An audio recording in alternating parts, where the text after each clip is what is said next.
up, guys? Welcome back to Pro League 2016 Day 1. We're going into our second team match. Yep, so last game was the Freak of Freaks against SK Telecom. There we are! There we are! That's a great photo of us. I still can't get over that photo, but back to what I was saying before. SK Telecom T1 taking that series quite convincingly 3-0 against the Freak of Freaks. No surprises there, to be honest, but I expect this game to be much more closer. KT Rolster against Samsung Galaxy. Yeah, I mean, I really enjoyed our first series. It just was brutally one-sided, but you can't really complain too much. I mean, that lineup from SKT was pretty damn good. They brought out their big guns for that match, and we got the results of that game so far. As we see the KT players running past us, I guess. They are actually running down. Okay, so just so you guys know, we a second there. This is Samsung Galaxy. So a second ago, right in front of our desk, we saw a bunch of KT players running past us to get down there. So I guess first opponent Losira is one of those actually running down as yeah, first game will be Losira against Journey here on Lerilak Crest. Yeah, this is going to be fun. What are your thoughts on this match going in? Losira has actually improved a lot since he's joined KT. He's one of those players that did really well in Wings of Liberty, kind of struggled in Harvest Swarm, and he's making a renaissance, a resurgence in form basically in Legacy of the Void. And Journey, he's one of those newer players, hasn't really shown that many results, but he's the second tier Terran behind Reality on that team. So Stork and the coaching staff have a lot of faith in him, and which is being played in front of players like Hurricane and Bravo kind of shows how much faith that Stork and Frozen, the coaching staff at Samsung Galaxy, have on him. I personally think Losira should take this. I mean, he's just the veteran, the seasoned player. Experience is so important, and when I'm talking about experience, I don't just mean game time. I mean, I'm talking about a time in the booth with the world watching you. The pressure's on. You have to execute what you practice. Not to take anything away from Journey, but I think that's just an inherent advantage that Losira is going to have coming into this. As we just saw Losira actually walk by us, looks like he's going to go to the bathroom, so we will take a while until we get into the game. Looking at the other games for today, we have TY against Solar, Zest versus DL, and Sats versus Reality. We'll talk about those games once that graphic comes up onto the screen. So KT versus Samsung, I think they're actually two of the oldest esports teams out there. Yeah, they are. Well, these guys are both major sponsors within esports, so they've done a lot of support. They've been with Pro League and been with Starcraft for a very long time. So we'll talk about the first team here on our screen, KT Rolster, head coach HOT Forever, if you remember that name. I think it was HOT 486. Yes, and yeah, he's a old 2v2 school, partner. Old school Zerg player. I think HOT was actually a pop group. Yeah, in it's Korea. a K-pop group, and the coach for Samsung Galaxy, Stork, a favorite Protoss player. I love Stork's play, man. Yep. I love him in Starcraft 2, love him in Brood War. And I definitely think this is one of the great minds of Starcraft history, really able to teach and educate and mentor these players. As we see the games, as mentioned before, going to this graphic, our first game will be Losira against Journey on Lerilak Crest. Second game will be TY against Solar on Arena. Third game will be Zest against DL on Orbital Shipyard. Fourth game will be Stats against Reality on Ruins of Ceres. And if it goes to 2-2 and we need that ace match, we'll be going Dust Towers. Cool. Well, for our first match, I am expecting Losira to take this, but I think the other matches, it's a little bit more shaky. I actually had a tough time, just out of curiosity, when you saw Stats against Reality, who did you go for? I went for Stats. I actually went for Reality, but I'm not sure if that was the right bet. I really didn't know. I just factored in the point that Protoss vs Terran has been leaning towards Protoss recently, but that new patch has come out, so maybe strategies have changed throughout the past few days, and Reality might stand more of a chance in that matchup, as I think TY versus Solo is also one of those matchups where you can't really pick a winner. I picked Solo in this case. Really? I went with TY. Oh, man. We are on opposite sides. Did you pick Losira to win in the first one? Of course I did. Of course you did. Well, I mean, your predictions are not lining up with Tasteless's, and he has not been wrong yet in this tournament. Well, I don't think any of us has been wrong except for Kanata. So. There was Kanata, and then And, there was one other commentator, now I'm forgetting his name, but so far we're undefeated. Yes, we're undefeated. Now let's remember, guys, let's keep track of who is in fact better at predictions here. There's no Artosis here, but we can see who's right. So I'm going with Losira here. You are too. I think that basically everybody's going to do that. Yes, I think everyone's going to go for Losira. Unless Journey has some sort of snipe strategy, I think Losira's straight-up play is much better than Journey. So, and we've seen a lot of these players who were really solid back in Wings doing very well. I mean, Alive is playing brilliantly. He looks so good. Losira from that same period of time. So, I don't know, man. Maybe Losira will do it here. As Losira has been really impressive in Legacy of the Void so far. We haven't really seen much of Journey though. He's a bit of an unknown entity, but he did play some games Journey's still really good. Yeah, he's really good. Journey's still really good. Yeah. We've seen a very little bit of him. I'm just going with the old school, with Losira here. Basically, whoever has more experience, and in this case, it's Losira. So, looking at the matchup sheet, both players are trending up, so it seems that they're both in good form so far in Legacy of the Void. So it's going to be, coming into this, a pretty interesting match. I mean, ZVP, we've already seen some changes here in the new patch for the Legacy, so Protoss can't rely as heavily on pylon cannons as much as they could before, where it seemed almost like it could be a little bit abusive. Some of the functions of the Adept have changed here, so early game, let's see what exactly Journey's going to do as a Protoss player against, this player, Terran player, against this. Yeah. I saw that on the sheet. Sorry, I was like, what? I'm like, look at that. I'm like, that. I believe that was a typo. Yeah, so okay. There's nothing to blame. No, I had the same thing. I'm looking at that. I'm like, all right, I guess I don't know. Maybe race changed from we have these sheets that were given to us, and I'm looking at this, and I'm like, wow, all right, well, we better start changing this in here. Okay. Anyways, we'll be starting this match pretty soon here. Yep, so Losira just had to go to the bathroom real quickly, so... Yeah, he should be back over there pretty soon. But anyways, okay, so ZVT here. That really threw me off there for a second. That's so weird. So, anyways, let's see what exactly Journey's going to be able to do here. Journey, he's had some solid openings early on. Losira, though, if you look back at how well he did in Wings, this guy, if you remember, he was the guy that always lost his hatchery and then still won the game. Do you remember this? In a lot of ZVTs way back when? Yeah, like he had really good game sense early on. He really knew how to actually take control, even if he was messing up. So I would give that to him having a lot of instinct in the early game. So, having to think on his feet here in a fairly new expansion, he might be able to do pretty well. Yep. So we see the statistics here for both Losira and Journey. Journey actually giving strategy and willpower talents.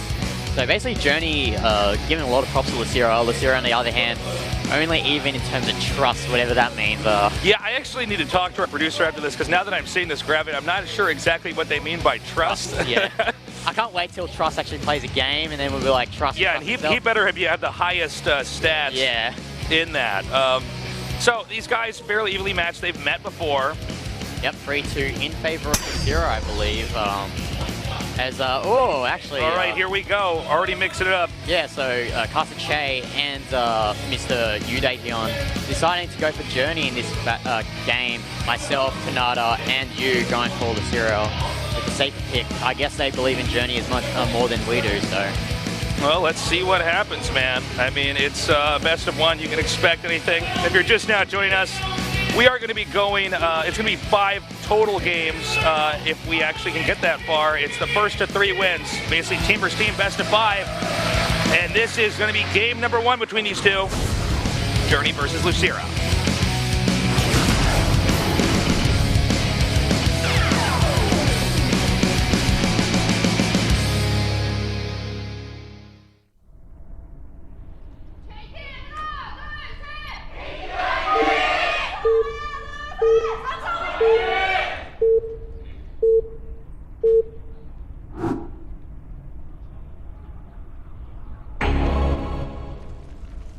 All right, we're on.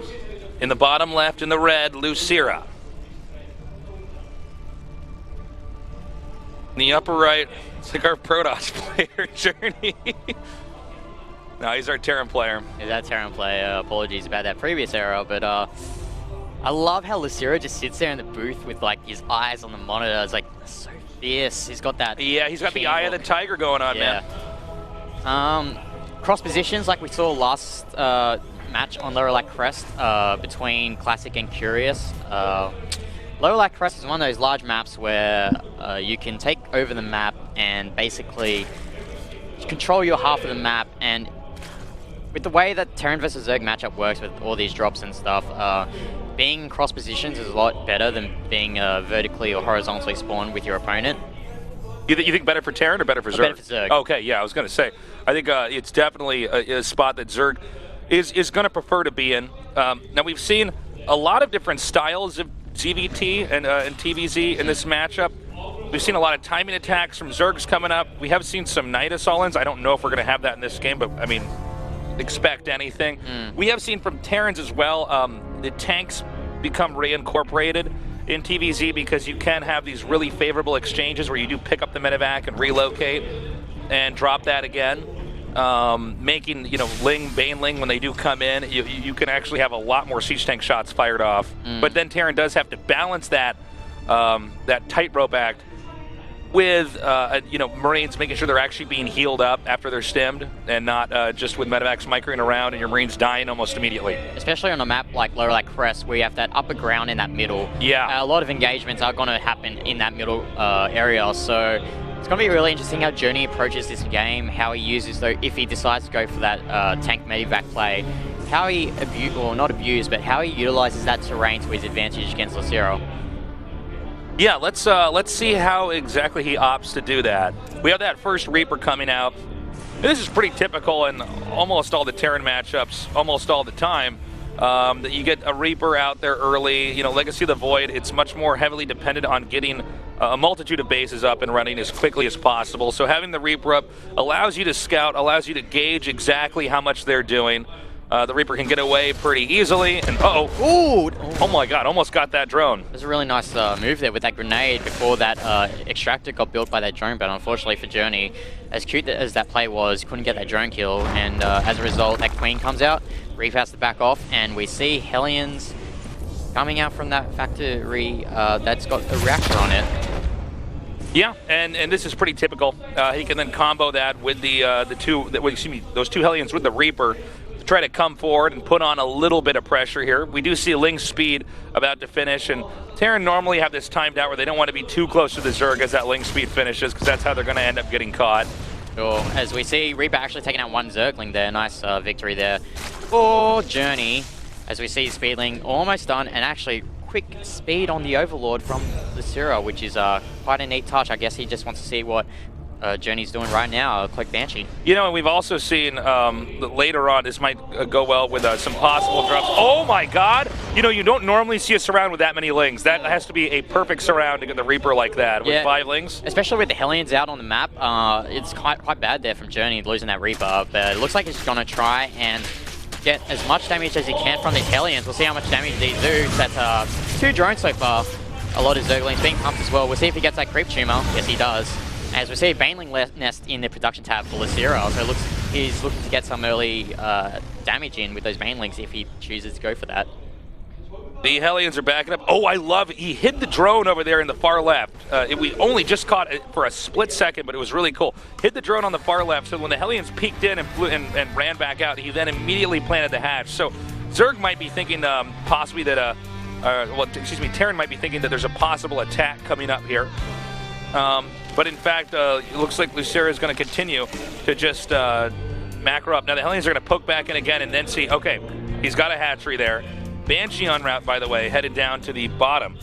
But there's Spore Crawlers being built in each of the mineral lines of Losira, so that along with these 3 Queens should deflect this Banshee harass. You got to be careful with that Banshee, you don't want to overextend. Sure. As we'll see Journey's transition from this, getting that one Viking to take out those Overlords around the map. Really nice move there. Getting that stim as well, getting a couple of barracks, engineering bays. He isn't thinking about taking a 3rd though, so it looks like he wants to get those tech buildings up before he's taking a 3rd. Yeah, it seems like that's the direction he's going to be taking this. The hatchery about to finish now, as the Queens just chug forward a little bit further. And Stim is going to be finished. I don't think Terran's going to be out on the map just yet. I think he's just going to use these Banshees to keep Zerg stapled back in his base. Oh, well, he's got to be careful, though. Ooh, that Banshee's on very low health, but there's actually an advantage here for Journey actually getting that drone that's been mainlining to third base of Losira. And these Hellions actually just pop into the base. Whoa, whoa, Losira. whoa, Let's see how much really bad control there. And the Hellions are now going to come back. Now, he only got 3 drones, so he would ideally have wanted to get more drones than just this for this attack to actually pay for itself. Bailing's now coming down here. Queens continue to do some more damage. I don't think... You know, I got to say, I thought that was going to be better when we saw the Hellions going in, but when he actually did the attack, not so much. And by the way, those Banshees are still unattended just outside of his base. If he wants, we can march up there with Queens and maybe even take that out. Oh, gets away just in time. Nicely done. So it looks like Journey is intending to take that third base there. Using that Viking to take out that Overlord that was placing creep down, as we see upgrades here from Losira, armor, as well as that Baneling speed. Looks like he's just wants to work on getting his drone count up, getting that creep sped up, because a really important point of this map is trying to get creep onto that middle ground. So when you fight on that middle ground, you have that creep advantage against the Terran. And we have the Spire coming down now as Zerg continues to tech up. The 2 Banshees are going to come up now. And no Cigar, they will back up.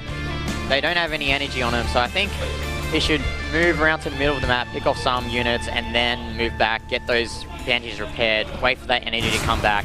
And yeah, well, loses one. Apparently he's not going to do that. It looks like that he was hoping to maybe pick off a drone that would have been coming down there to expand. This is triggering Journey's push. Yeah, so sees that Journey, feels that this is the timing to go for right now. His +1 weapons and armor is about to finish, so it looks like that he feels this is the right time to do some damage while that 4th is going down, and we have to see how this goes.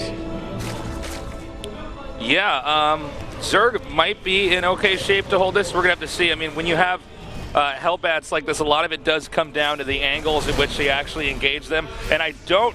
Whoa! Some really nice hits there from Journey using those Hellbats to soak up the damage, and these Marines are just going to run rampant around this. I have to say, I'm a little bit shocked that Losira sent that out there. I was about to, before that attack actually occurred, I was going to say, probably would be unwise to try to attack across those rocks there. You really would like to bait them in to where you can trap them. Or... Yeah, because it's a very narrow choke point there, as we saw in Curious versus Sue, the previous game, where you don't really want to be attacking to a narrow point of the map. And it can also be, the point of no return if you get stuck over in that position.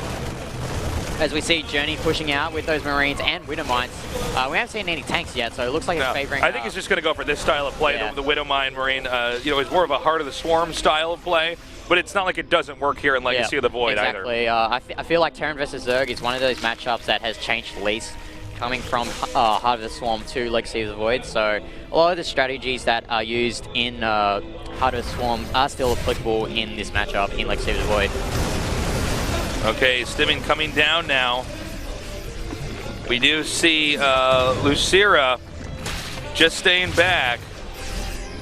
Journey's actually splitting his army up into 2 spots, so you got to be careful because you might end up losing both armies on different spots on the map. He's actually microing really well on both fronts. Are you seeing this? This is pretty impressive. He's doing a really nice job with his Marine control, but once those Mulists come out, I think he'll have to back off because those medevacs will be really vulnerable to Blob of Mulists. Oh, nice pickup there.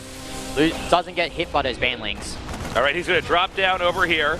Just starting to target down this Spine Crawler. More Lings are coming up. And he actually picks up and tries to back out. He may try to bait the Mutas into the Widow Mine over here. I think this army in the far lower right of the map probably going to have to back up. And by the way, Hive is almost done as well as +1 air attack. So once we get those extra gases up from that 4th base of Losira, he'll be able to transition to that Hive tech quite comfortably.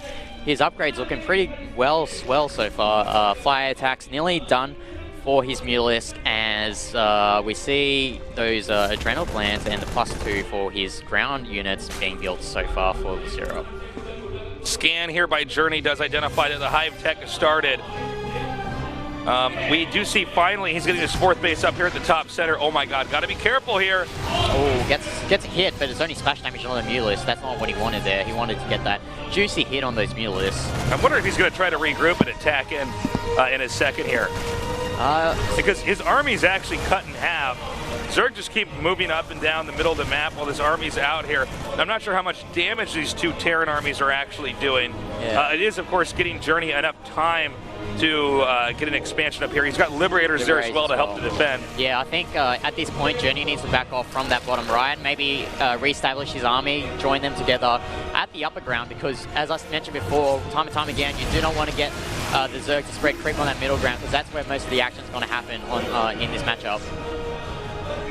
Well, looks like he's got Zerg pushed back a decent amount. The Mutas and the Overseer are coming up now. All right, Losira's going to back up now. Widowmine's burrowing. Nice takedown here by... as well. And he's backing up. Unfortunately, he doesn't have most of his army here. I don't know if he's going to be able to deal with these Banelings. Another drop over here in the center left. We'll see how this drop does. Has to pick up though, because there's the threat of Banelings, and this Mutalisk army, they should be killing those Medivacs in that base, but unfortunately, because of that threat of that big army, the Widowmines, the Marines, and the Medivacs at that bottom right, he can't really do anything about it. As he picks up the gotta Medivac. be careful. Yeah. Gotta be careful. But, he needs some lings underneath those Mutas if he's going to effectively engage that, and that's what he's going to do right here. And a nice job, even taking out those Medivacs, not even targeting the ground with the Mutas, immediately turning around. But we have a Liberator push coming down here right now. He is focusing on the fourth base. I think Zerg might actually have to go around and attack him from above. Sure. He needs to flank, but actually he doesn't want to go for a flank. He actually wants to face his army head on with his Baneling Lings and Mutalisk. Mutalisk taking out those Liberators. Not really in use right there, but... oh, nicely done. And you know what? I guess that was a great calculation there by Losira. He really identified that even if the ground army from Terran was strong, once the Mutas get in there, they can take out all those Liberators. And that's a lot of build time to get those Liberators out. But as you can see here, Terran's really focusing on air here. Yeah. Actually, when there's 4 Liberators coming out at a time, that's pretty crazy. Yeah, but you have to remember that Medivacs also come out of those Starports rather, so he has to decide between if he wants Medivacs to help heal that army. It's a balancing act. As those Liberators just doing some damage on those air units, but those the main goal of those Liberators is to zone out that Baneling clump of Losira. Losira might actually have to start expanding towards the center left. Terran's push potential there is just too strong. We have an attack over here, not much to defend. These SCVs frantically repairing this turret, and then the Liberators come up. It looks like we have some SCVs. I think he was attempting to repair that, but to no avail. Actually, I'm really surprised how much repair... This is a disaster right now for Zerg. Yeah, I'm actually surprised how much repair Journey got onto that turret. I thought that turret was going to go down to those Mutalisks. Well, that's split-second reacting, and you have to click that right at the start of that. And some really nice multitasking here from Journey, attacking in multiple fronts. I think there's actually a chance that Losira could just die here. He has to get his army regrouped. If he loses this bottom base, he should end up losing the game. And with Terran, it's supply this high, I'm not sure if Losira can stop him. Yeah, I mean, Journey has done a really good job here, just beating on the front base of Losira, and Losira can't really move out with that creep spread. He's, okay, as you mentioned before, he's expanding in that 9 o'clock position, but Journey's got 4 bases running quite safely here, and if Losira does not do anything about it, he's going to lose the game. He might be able to intercept this army. He does have some ultras in here, which could be a little bit scary. Scans, does the right move, yeah, that was back. Oh, Widowmine's Burrow, that scares the Zerg back. And I feel that at this point, with a supply advantage, he needs to regroup his army, because he knows that, he should know that taking his army on face first is the best way for him to win this game. All right, well, Zerg, it's a game of cat and mouse here. I mean, if Terran wants to stand his ground, there's not a lot that Zerg can do. Oh, gets Viper. That's unfortunate there for Losira. Yeah, that's pretty surprising. As he has to move back. I think at this point, he can't really fight the army, so he has to work on spreading that creep up onto that upper ground. Okay, this is the same problem for Zerg here. Terran basically makes it almost impossible for Zerg to engage in here. Let's see, I think a lot of things went wrong for... Nice oh my God! Really nice shots. Unreal. That, I think, is going to be game. That was a bad engagement from Losira. GG. Right. So there were a couple things that were happening back there. I feel like Losira could have actually wiped out one of those Terran armies that were hitting from the 2 sides. But that kept him busy enough that eventually he was able to push down with those Liberators. And with Liberators being cranked out like that, when you get enough of them, if Terran can sneak across the map and set up position, you are not going to stop that army. really impressive play there from Journey there, using those drops to his advantage, making sure that the creep would not be spread out to the middle of the map. Also, I think Losira's problem there was that he didn't really use much of the map to his advantage, not really doing any surrounds, just deciding that going for a huge attack through the front was a better idea, which was definitely not in that case. Man, that was unfortunate to see Losira get taken down there. He did look a little bit outclassed there. Journey, though, just a really solid player. Really solid game there for Journey, and our 100% record in prediction is over. It's over, man. Yeah, so our next game. When I'm not #1, I can't do this anymore, man. You're just gonna walk up. My pride. All right, we're gonna go on to our next match. TY against Solar on Arena, and this, in my opinion, is the highlight game of today. Both of these players are really solid. Solar being top of the Legacy of the Void GM rankings for quite some time before Patience took over. And TY also found his groove in Legacy of the Void as well. So I believe these two are like maybe top 10, top 20 of the players so far in Korea. And it's I think that's safe to say for sure. TY, he's really been impressing everybody. Got some support here from Journey, excuse me, in the audience. I don't know. What do you think about this next one? I think Solar's going to take it. I just feel that Solar is the more stronger overall player. TY relies more on those snipe strategies. But we just have to see how this game plays out.